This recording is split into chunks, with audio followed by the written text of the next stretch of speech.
Hilaire. Bonjour Agnès. Hubert Reeves est parti rejoindre les étoiles. Alors avec ce beau titre de chronique, Hilaire, j'imagine que vous allez aujourd'hui évoquer l'astrophysicien qui nous a quittés il y a assez peu de temps. Oui, il est mort le 13 octobre 2023, mais il avait 91 ans. Alors pourquoi est-ce que vous avez envie particulièrement aujourd'hui de nous parler de lui? Pourquoi est-ce que ce personnage vous touche tant, Hilaire? Je vais vous expliquer. Pour les auditeurs qui ne le connaissent pas, l'homme qui vient de nous quitter était un grand savant qui pouvait faire rêver les enfants. Je veux dire qu'il était très typé. Il avait un crâne chauve, entouré de longs cheveux, en bataille canalisé par une casquette souvent, une longue barbe blanche, un regard doux, des yeux rieurs et taquins, un sourire engageant, une voix de pédagogue claire, affirmée et douce. Hubert Reeves peut faire penser au professeur Tournesol, que beaucoup connaissent, cher à Tintin, mais équipé d'une barbe de Père Noël. Je l'imagine parlant des étoiles au milieu d'un groupe d'enfants, ébloui par sa fraîcheur et la tendresse de sa présence. Donc Hilaire, vous êtes en train de comparer ce grand savant au professeur Trifon Tournesol. J'ai du mal à vous suivre parfois quand même. Vous savez, ils se ressemblent un petit peu. Ils partagent l'enthousiasme d'apprendre, la passion de comprendre, c'est-à-dire les qualités du savant. La différence, c'est que Hubert Reeves n'était pas sourd et ce n'était pas un personnage de fiction, mais un grand scientifique. Un grand humaniste et à la fin de sa vie, un grand écologiste français de renommée mondiale. Alors qu'est-ce que vous pouvez nous dire un petit peu sur lui pour qu'on apprenne à mieux le connaître? Eh bien, il est né le 13 juillet 1932 à Montréal, au Canada. Il était au départ canadien. À 10 ans, son père lui offre une encyclopédie qui l'émerveille et lui ouvre le désir d'explorer le cosmos. Universitaire, il poursuit ses études en astrophysique nucléaire. Adulte, il devient professeur de physique et conseiller scientifique à la NASA. À 32 ans, il quitte l'Amérique pour l'Europe où il trouve un poste d'enseignant à Bruxelles.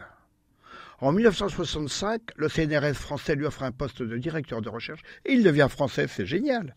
Alors il s'établit définitivement en France et devient consultant scientifique au commissariat à l'énergie atomique à Saclay. Alors pourquoi est-ce qu'il est si connu? C'est-à-dire que, outre quelques découvertes essentielles sur le rôle des étoiles, c'est déjà pas mal de s'intéresser aux étoiles, c'est ses talents de vulgarisateur scientifique qui l'ont fait connaître du grand public.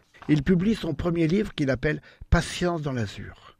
En 1981, le livre sera vendu à plus d'1 million d'exemplaires. « Patience dans l'azur », ce titre est inspiré d'un poème de Paul Valéry. Je le cite. Je cite un passage du livre « Patience dans l'azur ». Paul Valéry, étendu sur le sable chaud d'une lagune, regarde le ciel. Dans son champ de vision, des palmiers se balancent mollement, mûrissant leurs fruits. Il est à l'écoute du temps, qui sourdement fait son œuvre. Cette écoute on peut l'appliquer à l'univers. Au fil du temps se déroule la gestation cosmique. À chaque seconde, l'univers nous prépare quelque chose. Il monte lentement les marches de la complexité. À vous écouter, Hilaire, on peut penser qu'Hubert Reeves était également un grand poète.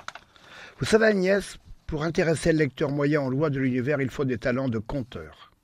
Il faut que nous puissions nous représenter la vie des étoiles, car les étoiles naissent, vivent et meurent. En 1984, il publie Poussière d'étoiles, pour faire comprendre que la matière qui nous constitue provient des étoiles.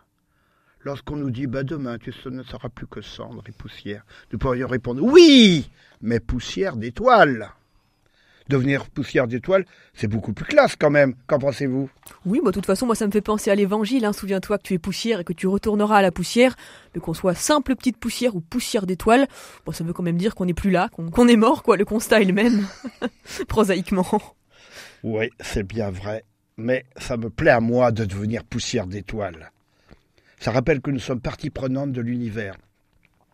C'est-à-dire que les atomes, les molécules qui nous constituent tous, vous, les auditrices, les auditeurs, eh bien ces atomes ont été fabriqués par les étoiles.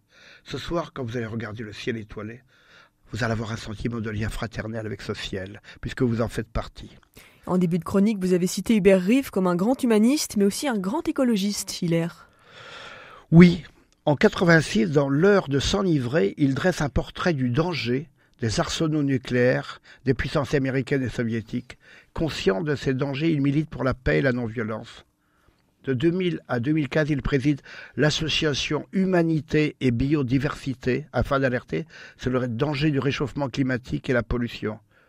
Hubert Reeves avait peut-être la tête dans les étoiles, mais les pieds bien sur terre. Il ne manquait pas une occasion de rappeler la situation parfois tragique de notre planète. Mais alors quel rapport, quel parallèle on peut faire avec la joie d'être vieux, qui vous occupe dans chacune de vos chroniques, Hilaire? En 2020, soit 88 ans, Hubert Reeves a publié, pour 88 ans c'est pas mal, un livre qu'il appelait La fureur de vivre. Voici la dernière phrase de son livre, que je veux vraiment vous faire partager.